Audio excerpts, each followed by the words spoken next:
Hello, everybody, and welcome back to another episode of Down to Earth Podcast. Yes, I said it, Down to Earth What it do? Podcast.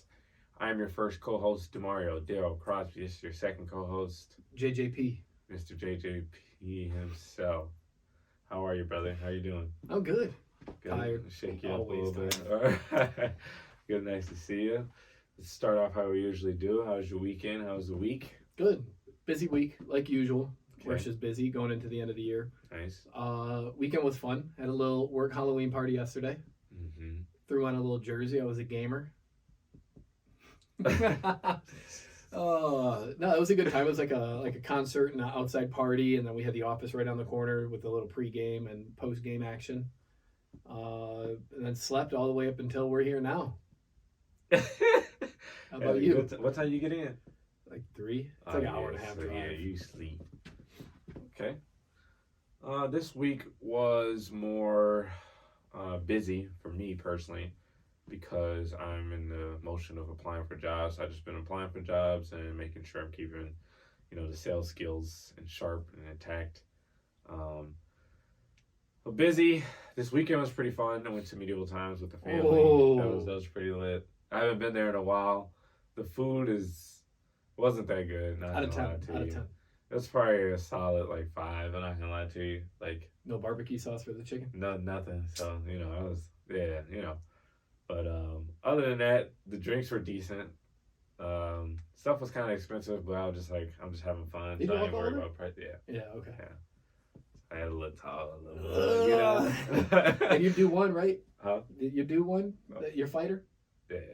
So we love that. were the green team, and we had a couple of us had a bet who gonna win, like our top 3. Everybody said green was the first because obviously we were there and whatever.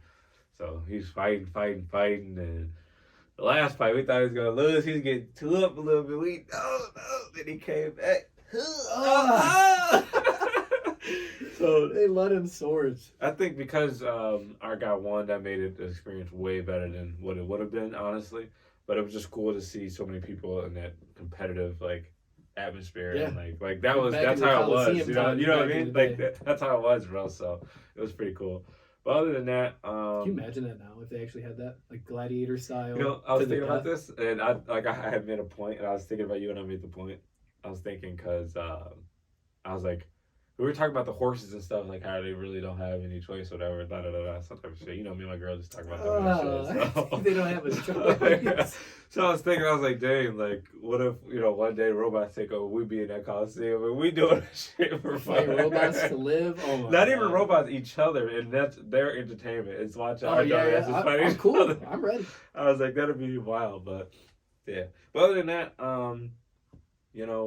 like I said, just applying for jobs. I bought a House? a storage unit for my actual stuff now, so that was For the pretty business? decent. So just throw some stuff in there and clear up some space in the house and actually treat it like it's our place now. We're starting Instead to of get a it little together. Office, yeah. Yeah, and I'd turn the room around, our bedroom around, stuff like that. Get my Oh, mind you around a love little changing bit. that stuff up. Yeah, bro, because I guess that would kind of lead into the points that we kind of got today. But for me, when I change the room around and stuff, I'm a different person now. It's Yeah. all right, upgrade, this is the upgrade package. So everything's a little different. Everything's laid out a little better. So yeah, man. You can do that randomly in the apartment too. Come I on, come home, I'm like, Hey, what is okay, I guess my desk's in the same spot, so I don't give a fuck. Everything else is just zoomed around. But yeah, man. So this week, to focus on that, like I said, I have been doing a lot of applying. I got a couple of interviews, and a couple of interviews that didn't even show up. I showed up there and nothing, and I was just scratch them off the list. I was just like, wow, bro, because they sent me the stuff to go over and stuff like that, blah blah blah. But then when it actually came down to the interview, no one was there, and I was like, all right, that's kind of crazy. But the biggest point that came to mind was being able to move on from, obviously it was a big disappointment. I was excited to actually talk. Yeah, to because you're ready to go. You got I reviewed all your the questions. tools. Yeah, literally. Your interviews ready. answer everything, and then just for them not to show up. Usually it's the other way around. Like, oh, they didn't show up for the interview. Right. Not the interviewee and the owner or whoever not showing up to see if they could get somebody on the team. So I'm like, that's just like a shake your head and on to the next one, I guess. That literally though. But in that moment, usually how I would take stuff like that, I'd be like, what the fuck y'all do for that? You know what I'm saying? I'd just be like going off and be like, I'm like, damn, I did all this just to not even be able to get a job. That's how I'm like, damn. But I was thinking about it and being able to move on from that disappointment without any loss of excitement, you know, for actually finding a real gig and everything. So I was thinking about it, and when it happened, I was just like, all right, I'm just gonna whatever. Like, this is part of the process. Like, nothing's gonna come easy. That's how everything has been overall. The trucking stuff, I failed the test and everything. I didn't remember. You remember that? I was like crying about that. Failed the test, and I had to wait like a month later to actually get in there, but I already had quit my job and everything. So it's just part of that process of obstacles coming up, and I have to be able to deal with it without like being discouraged and being able to still jump into it and be like, all right, I'm still applying. And I would say, because I haven't really, it's been a while since I actually applied for like a job since the trucking stuff, and bro, it's just so like, different. I'm like, damn, bro, going back through this and sending out cover letters, stuff like this, da da da da. So, yeah. But you know what's funny? It was one place that actually I sent something to. I sent a cover letter to that I copy and paste from. What was that? Chat GBT. And like he was just like the dude said, because I didn't really care about the job, but you know I also just want to get interviews just so I can understand how it goes, whatever. And the guy's like, oh, I could tell you copy and paste this from like Chat GBT, and I was like, okay. And so that's how I took it. Did they not give you an interview or anything, or not like didn't say anything else after that? He was just like, oh, this is hilarious, and I was just like, okay, hey, so work smarter, like, not harder. You know what I mean? That's basically what I said to him. I woke up like 3:00, type that out real quick, eventually. I'm like, okay, like what? But yeah, so that's kind of where I've been at in the space I'm in. I kind of slowed down on going to thrift stores and stuff, honestly. Well, you had that one big day when you guys took that trip out to Rockford. That was kind of like a replenishment. Yeah. Because if you didn't do that, then you'd almost have like nothing, right? Yeah, right. Because you're pretty much almost sold out. Everything's already. Yeah, so you needed that that random Rockford trip, Loki. Yeah. Man, look at him giving out the spots. But I think that was my last time actually like going. Because you told me you got a lot. You filled the whole car. Yeah. So hopefully that still lasts me. But if not, I need to find some more good stuff, because I think the last big thing I sold was that Sony camera I told you about. Like I for like $3 and sold it for like $3.50. Dude, it sucked though, because I sold that to the guy, and nothing I could do on my part.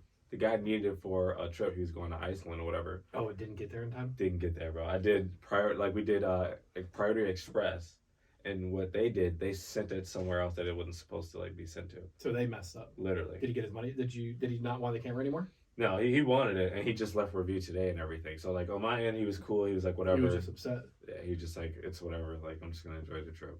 So, but that's kind of my point of view and everything I'm going. I know you had a couple points. So I want to give you the floor and kind of go into that. Yeah, I think it kind of plays off of what you talked about, and I'll use the interviewee or the interviewer not showing up to your interview, and it kind of like we've talked about like the it is what it is mindset. Correct, because it's exactly what it is. It is what it is. Like, why, like, don't cry over spilt milk, you know?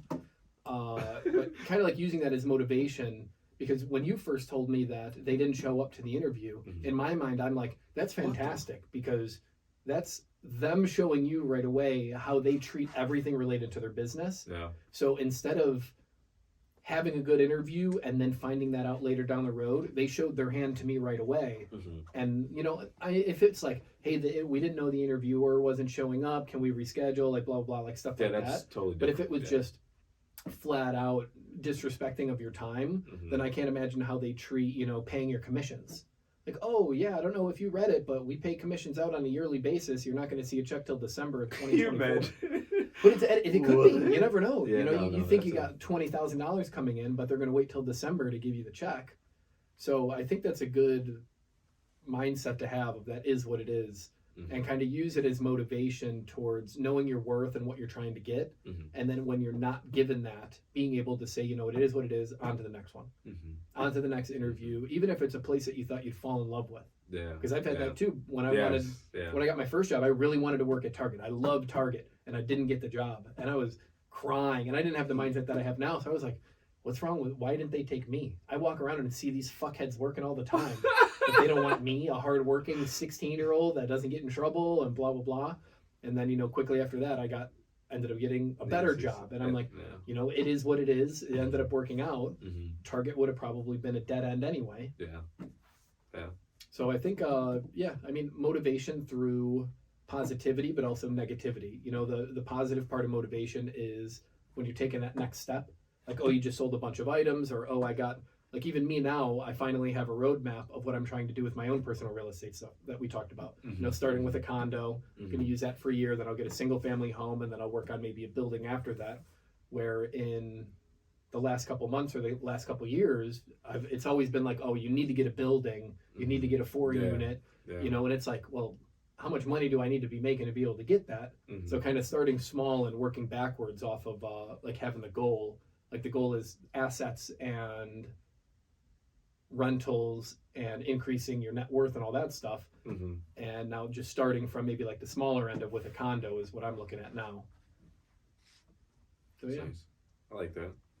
Do you think that's like, how do you feel like having a plan now? I like having a plan now because it's always been, well, I want a 4-unit. How am I going to make that happen? And it's currently just not possible for it to happen with there not being a lot out there, not having enough income to buy that $700,000 4-unit and stuff like that. So that was always used as an excuse of, oh, we'll just check back later, see if prices go down. If I'm making more money, we'll check back later. And then I kind of just sat down with a couple people and we started going over, like, let's stop waiting. What's something that we can do now? Yeah.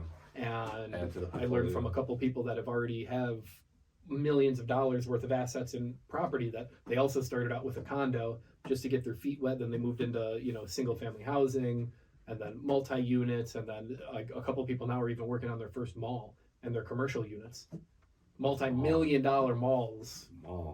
But they started with a condo. And now that I'm doing that now, I feel already behind, even though I have that game plan, because I'm like, man, if I wasn't so close-minded for the past 3-4 years while I've been doing real estate, that I could have easily jumped into a condo when I was 22, 23, 24 with the knowledge that I had, instead of, I got to use that FHA loan for a 4-unit or you're wasting your money and you're just like everybody else, which is what I fell into for a while. And now to just snap out of that within the last week is kind of eye-opening. Yeah. But, looking at it as being behind is not good because you don't want to do that to yourself, bring all that negativity. Well, yeah. So I've kind of been putting that on the side, but on the flip side, I'm like, damn, I could already be on, house number 3 in the process of all of this. But I got a plan. Too bad. And I'm sticking to it. I got a plan and I'm sticking to it, and we'll see where that takes me. Okay.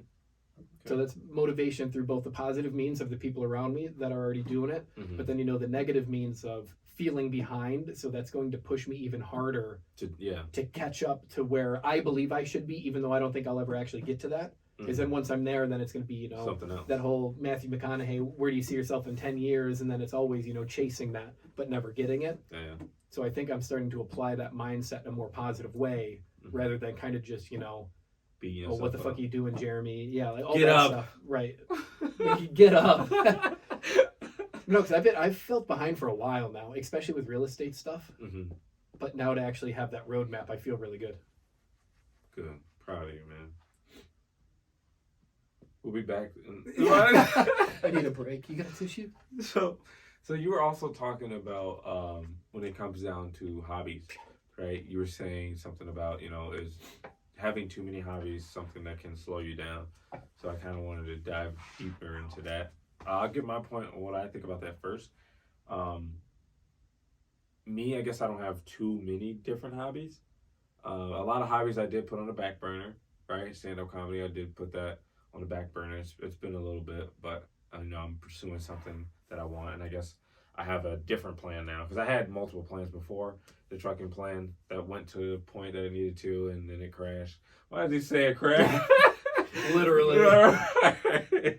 But now I have a different plan, and with something that I actually could see myself doing, like, super, like, I can do this probably forever, and build a business out of it, everything, bro. So I think, right now I'm definitely on a good path, but I think that yes, if your mind is too focused on so many different things at once, if right now if I was trying to do stand up comedy, the sales, the trucking, Something's not like it going to would, be pushed yeah, as forward as yeah. it can be. Now the thing that comes to mind is Gary Vee, where he says, you know, he's fine with juggling like 13 things and only having 2 or 3 actually like work out. Right. You know what I mean? But that's the next level though. Yeah, I was he's gonna already, say he's already yeah, at that yeah. at the stage where, you know, we can't really afford for 2 things to not work out if you're putting everything into it, let alone juggling 13. I don't even know enough people to have 13 projects going right now.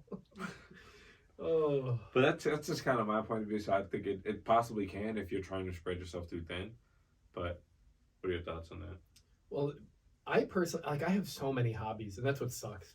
Because I have the gaming hobbies. I got a couple different card games that I like to play with different groups of people. I got, you know, poker is considered a hobby. Mm-hmm. I want to get back into sports. You know, that's a hobby. Mm-hmm. Eating. You just list everything. No, but like, you know, going out vacationing, stuff like that. But no, like the day-to-day hobbies, if I have poker that I like to do, Mm-hmm. 4 different video games, and you could even count each video game as a different hobby. Personal, because yeah. it takes time, right? Yeah. Let's say 3 different video games, 1 or 2 card games, poker, and like if you try and fit that in every day, and it's like you don't have time to do anything else that you're trying to do. So lately I've been kind of deciding what hobbies need to kind of go on the back burner. Mm-hmm. But something that I've realized in the last couple of days too, Mm-hmm. is since my work is always real estate, it never really felt like a hobby. Mm-hmm. But now that I'm actually diving into a plan that I set for myself in the realm of real estate, it's almost like searching for the condos. And like when I sent you the one the other day, Mm-hmm. and like looking for Mm-hmm. stuff, that's actually turning into a hobby that's actually going to net me, you know, Yeah. extreme positivity for when it comes to money, my financial goals, getting to that quote unquote 1%, Mm-hmm. which, you know, playing video games every day isn't going to. But if your goal out there is to be a streamer, I was gonna say then it could. if that's the then, goal, yeah, then you're working towards that goal. So I think something that I've noticed the last few days is if you have something, if you're trying to get to the next financial level and you have hobbies and then you have the way of making money, see if there's a way that you could turn what you're making into the money part of it into a hobby. That way it kind of helps you more in your brain of not just working. Because when I'm looking for condos and stuff for myself right now, it doesn't feel like I'm working. Like I'm having Correct. fun doing it. Correct. I'm having fun. Let me find this good deal. Yeah. And I'm getting that same dopamine release as I am when I'm playing the video games or playing the games and all that stuff. Mm-hmm. So I think, and same with you, you know, at first, I'm sure it was fun because it was new right away and it's still fun now. What? Selling stuff. Oh yeah. Yeah, I think with that I think it's still fun and it's something that I can see as a hobby as well because now I have to get better at how can I say it this way to be able to get that person to be able to immediately be like, okay, yeah, I need to do this. So it's fun. You know what I mean? Right. So it's fun figuring out, okay, where I messed up. Like I can literally look at this, it's like, let's just say a basketball player looking at film. I look at my clothes and things and say, oh, I shouldn't have said this here. Oh, I should have said this here. Right. I should have, you know what I mean? So I can relate to that 100%. At least with this, because with trucking, I definitely. Yeah, and I think a part of getting to that work, our quote unquote 1% is going to be how can we turn the things that might not be a hobby but are like, you know, the stepping stones to that next financial level into a hobby. Because like Gary Vee says, since you brought him up, I'll use him. Shout like, out you know, falling in love with the process is 99% of the battle right there. Yeah. And if you're in love with the process, then, you know, once you get to the final breakthrough point or whatever, bossy, then you're kind of like, okay, now you're itching for the next process, that next hobby that you're gonna love to do. And you know, when you love your work, you can't lose. Yeah, that's fair. So I think I'm starting to go through that same aspect now because, you know, my 8 hours a day is real estate, even if it's not me as a realtor. Correct. So I'm burned out by the end of the day, and I'm like, do I really want to do more real estate? But it's kind of just a different side of real estate. Correct. That I'm starting to fall in love with now. And then once the money starts rolling in too, I'll probably love it even more. I know probably. I'll get another one. Condo in Vegas, Miami. Let's get the boat. Come on, let's get the boat. Oh. But then, so there's another point that you were thinking about, and I don't know if it's just something that you just like kind of were thinking about or brought up or came about, whatever. You said the power of actually like working backwards. Yeah. What does that mean? I saw a video the other day, and it was pretty basic. It was on like TikTok? Yeah. And on it was TikTok. about, hey, that's a hobby too, Loki. You always have your goal, and then you're always like, okay, well, I want to make $1 million. How am I going to do that? And you're kind of like, oh, I'm just going to do real estate. Like that's the basic level of Yeah, working backwards. yeah. But what they said in the video was, take that goal, and the goal that they used was, I want to make $100,000. Okay. Okay, force yourself to write down 40 different ways that you can do that. Not things Make that you want to $100,000. do. 40 different ways that can get you 100K. I need to, sell this much stuff on eBay. I need to buy and flip 2 properties. I need to work at this job, or I could do 2 full-time jobs, whatever, and get that list, and then do process of elimination. What are viable things that I can actually do? And this is, if the goal is, I have all my free time, I need to make $100,000. Correct. You got all these 40 things, you narrow it down, and then you kind of work backwards from that $100,000 goal. Okay, so now it's, how much is that a day, or how much is that a month, and then a week, and then a day, and then you look at the things that are on your list, the 40 different ways to get there, and pick 1 or 2 and stick with it and see if you could hit those small number goals. Okay, I need to make $372 a week. Okay, the thing that I'm currently doing now is making me $372 a week, so I'm on path to hit the monthly goal. And if you hit the monthly goal and then you do that 12 more times and you're at that yearly goal, and kind of working backwards from there. Instead of just saying, I want to be in the 1%, how am I going to get there? Oh, real estate and tax fraud. Tax what? Yeah. Okay. Why is he bringing that up? there's ways to everything. No, I get you. That makes sense. I think that was in the first time I heard something about working backwards was what book was that? Ben Franklin? Ben Franklin. No, I think it was The Habit of 7 Effective Habits of Highly Effective People. Yeah, I know that book. Yeah. I think the last rule was the power of beginning with the end in mind. Yeah, there it is. So you begin with the end in mind. Okay, I want to make whatever, or I want to have this or that, and then fill in the blank. Actually, I should probably read that book again. Yeah, and the basic is always, like I said already, I want to make $1 million. How am I going to do that? Oh, I'm just going to keep pushing real estate. That's not really giving you that pathway to do it. Yeah, you don't even know. But now, okay, what real estate? Okay, well, if it's I want $1 million in 5 years, then okay, cool. We'll start with 2 condos, then we'll do a single family house and move into a 4-unit building. Now I have that game plan instead of just saying, oh, real estate. Yeah, because I don't mean nothing. It doesn't mean anything. All right, and you technically doing real estate every day. Yeah, exactly. Right. And you're not getting $1 million. That eyeball low as hell when you get home. Okay. All right. Any last remarks or anything, man, before we get out of here? Nope. You good? You okay? I'm hungry. All right. Well, listen, guys, thank you for tuning in to another episode of Down to Earth Podcast. We appreciate it so much. We appreciate you guys that like, comment, subscribe, share. Thank you so much. You guys have a wonderful week, and we shall see you next week. Peace. Peace.